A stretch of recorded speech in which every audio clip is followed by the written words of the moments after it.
Good morning, you guys. Is everybody awake? I'm awake. I'm ready to go. I gotta show you guys my cute coffee cup. Voted most likely to need coffee. I love my coffee cups every year.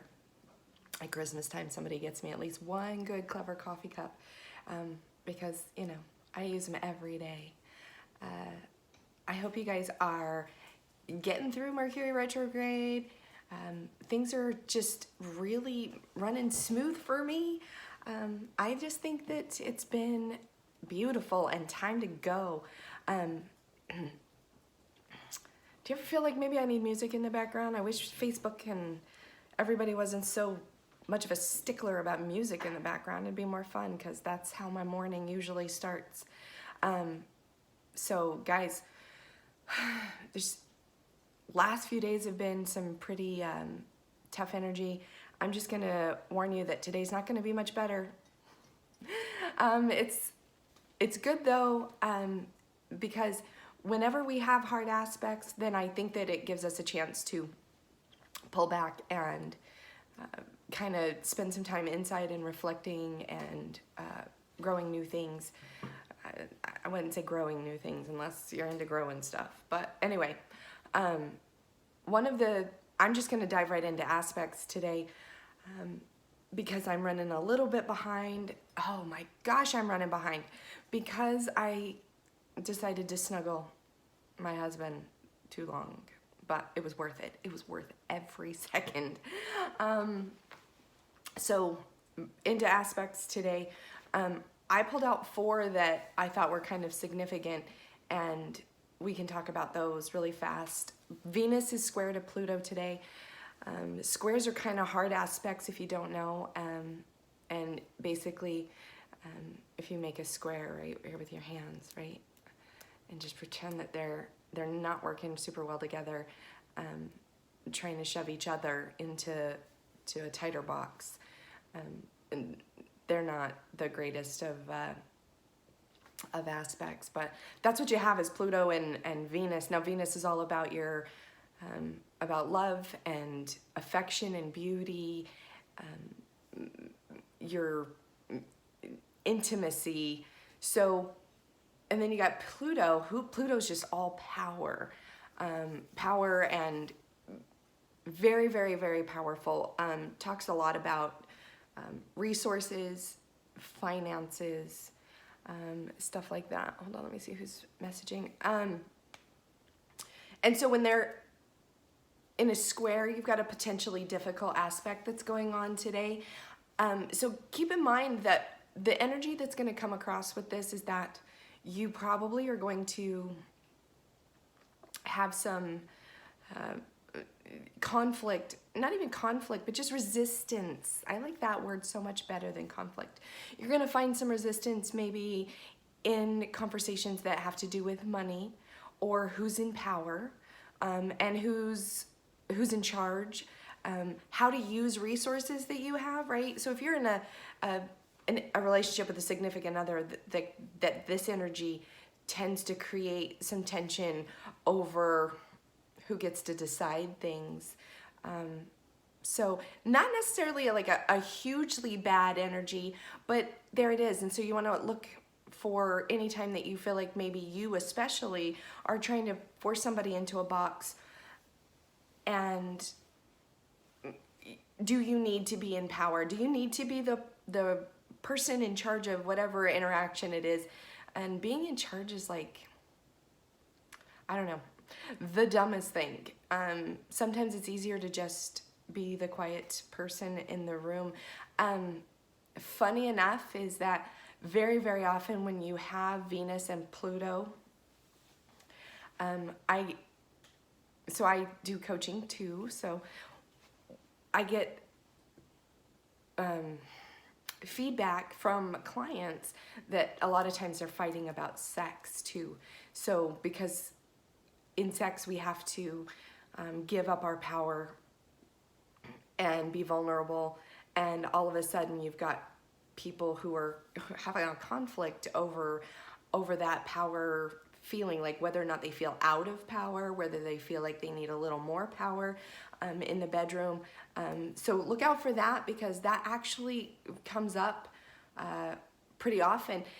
Now, the funny thing is that at the same time that you have Venus square Pluto, where you've got like a little bit of resistance, the moon actually is conjunct Venus. So you've got Venus in a square with Pluto, and you've got Venus conjunct the moon as well.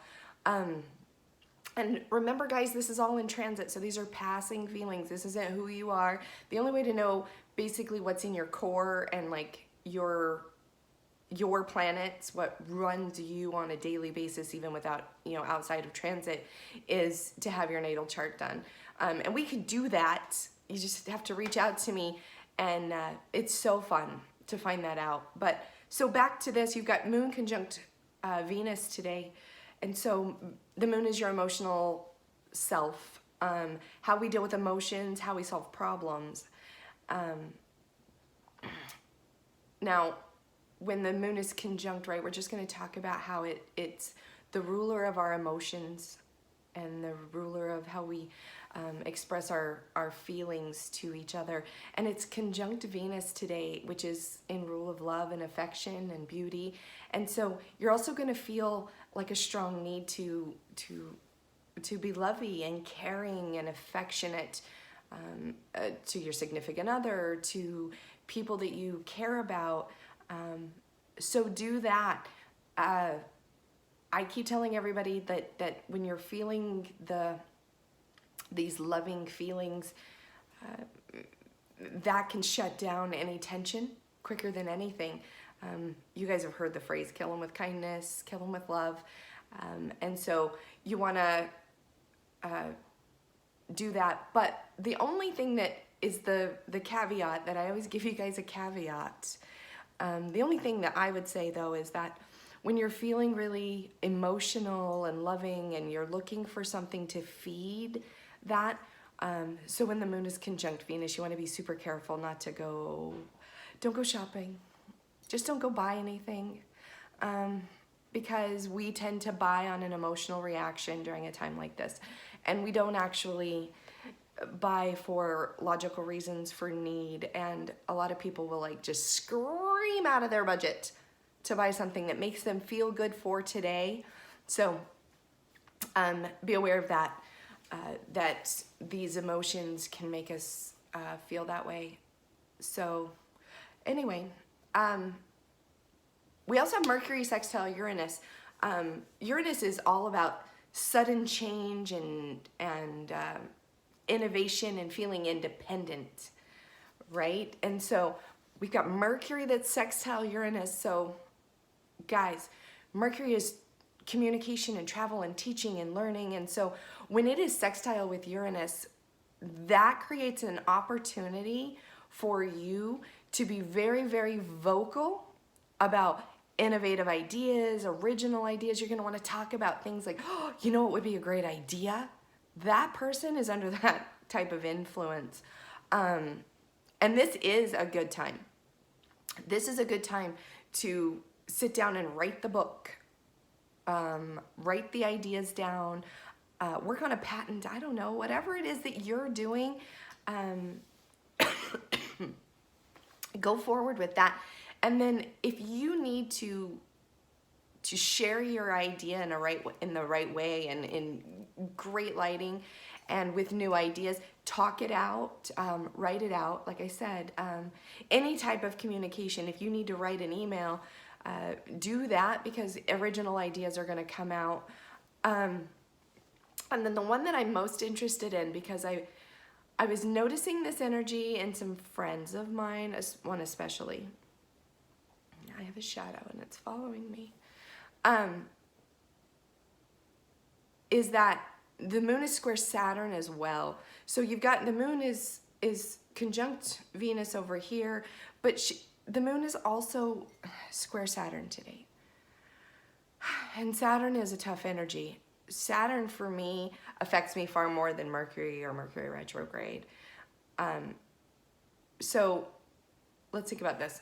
Saturn is all structure, organization, and linear ideas, having things in a pattern. And I love patterns, and I think that that's why Saturn messes me up, is because patterns and routine, anytime there's a negative, or I'm not even going to say negative, that's such a harsh word, hard aspect with ourself, our emotions, then it kind of makes everything feel out of balance, because Saturn's going to come in and make you take stock of your emotional well-being. And it's going to say, is this working for you? Is this working for you? Why is this a mess? And you're going to start looking at all of the areas in your life that are kind of out of kilter. And you're not going to want to keep anything that serves you.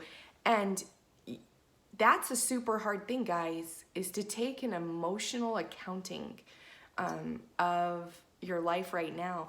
And that's the funny thing about Saturn, is Saturn is unemotional. It doesn't care. And so even though you may have some emotional ties to things, you really have to take stock. It's are the numbers there? What is happening? That's it. It doesn't care like you're sad about it, or, oh, I don't want to do this because it's hard. It's time to take an accounting. It's time to pay the piper and look around and see if you're doing what you're supposed to be doing. So take that stock check on your life, on your emotional self today, and do it without emotions and without, oh, but I got here because, or I tried to help. That doesn't matter. That brings me to super fun topic. Yesterday I did have a couple of clients for coaching, and a really long conversation with my sister. So that was amazing. And I want to share with you a little coaching tip. So let's have just like 1 minute with Moxie about this coaching concept. A lot of times when I get a new coaching client, no matter what the goal is, what we're after, right? Because we always just set an intentional goal, like, okay, what do you want to do in the next 6 months? What's kept you from getting there?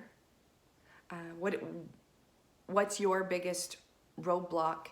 And we set an intention. That's always day one. Set the intention. And last question on the first day is always, how will you know when you have achieved it? Now, inevitably, we get what I like to call our little honeymoon story time. And so people like to talk about how they got where they are. And so then I start hearing, well, you know, I made some bad decisions with money, but here's why. And I've got to tell you why. And then I did this, and then I don't know, I quit my job, and I went through a divorce. I got sick, and I had some health issues, and that's why I am where I'm at. Can we fix this? Listen to me. It's irrelevant. Relevant information versus irrelevant information is, I mean, like, I promise you it's a much bigger gap than you think it is. And so one of the things that we talk about all the time, and you need to be thinking about this when you think about how am I going to communicate with my aspects and whatever, is that it's unemotional and it doesn't care. Life doesn't care. The universe, I'm not going to say doesn't care, but it's irrelevant information. It didn't care. That sounded bad. Sorry. If you call me at 2 o'clock in the morning because you are lost and you went for a drive and you're somewhere out in the woods and you can't find your way back, I'm going to pick up my phone. First of all, I'm that girl. Call me at 2 o'clock in the morning and I will help you. But second of all, is that you're in immediate need and you need someone to help you get out of where you are and to direct you, to drive, to get somewhere that you need to be. So the truth is that it's irrelevant how you got there. So we can, if you need to, spend 20, 25 minutes talking about, well, I asked this guy for directions and he gave me bad directions, and then my GPS battery died, and I don't know, like I thought that that tree looked like the right tree, and so I passed it and it felt like the same path. We can go through that. We can, but we don't need to. It's not relevant. What's relevant is through a series of choices, and I say choices intentionally, through a series of choices, I'm here. Doesn't matter what those choices are at this moment. And I can be one of two people to you. I can say, well, you should have changed your batteries in your GPS. You should have asked the guy at the Chevron because he's smarter than the guy at the Texaco or whatever. And I can give you a million bits of advice and coach you all the way through how to not make the exact same choices again, which chances are you won't even be in the exact same situation again, right? It's very rarely the same situation. But, or I can be the person that says, okay, where are you? Give me your coordinates. Here's how this works. I'm going to use my GPS, my training, and I'm going to walk you right out of here, and I'm going to help you find where you're supposed to be, and I'll get you out of the woods.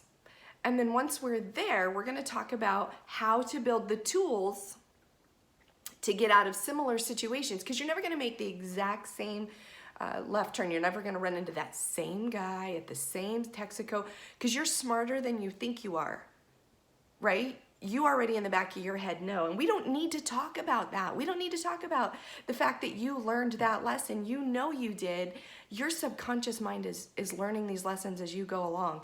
And so what we do need to do is talk about how to get into a mindset of how to problem solve once you're in a bad situation, because you're always going to make bad choices, or you're going to find yourself in problems. And so learning how to get out of them is much more important than going backward and trying to do retrospective coaching of how to fix an exact scenario that is not likely to ever happen again, right? We learn through pain. So you already felt the pain that your batteries died.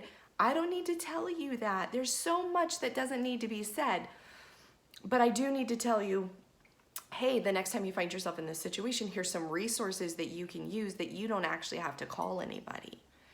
And they're not the things that you think they are. They're not like how to never run out of batteries again. It's who's your support system? Do you have an internal compass? And obviously, guys, we're using being lost in the woods as a metaphor for other life situations. So the tools to work your way out of them without having to like call and say, I'm lost. That's what we do. That's what coaching is.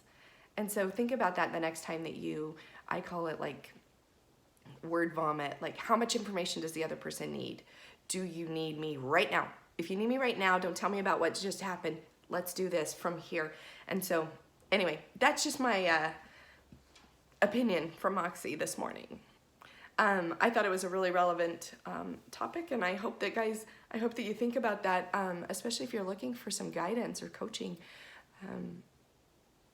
That's why I do what I do. That's why I love coaching. Anyway, you guys have a fabulous morning. I didn't say it before, but it is February 27th, so 2 more days in the month, and let's see if we can finish off strong. Love you guys.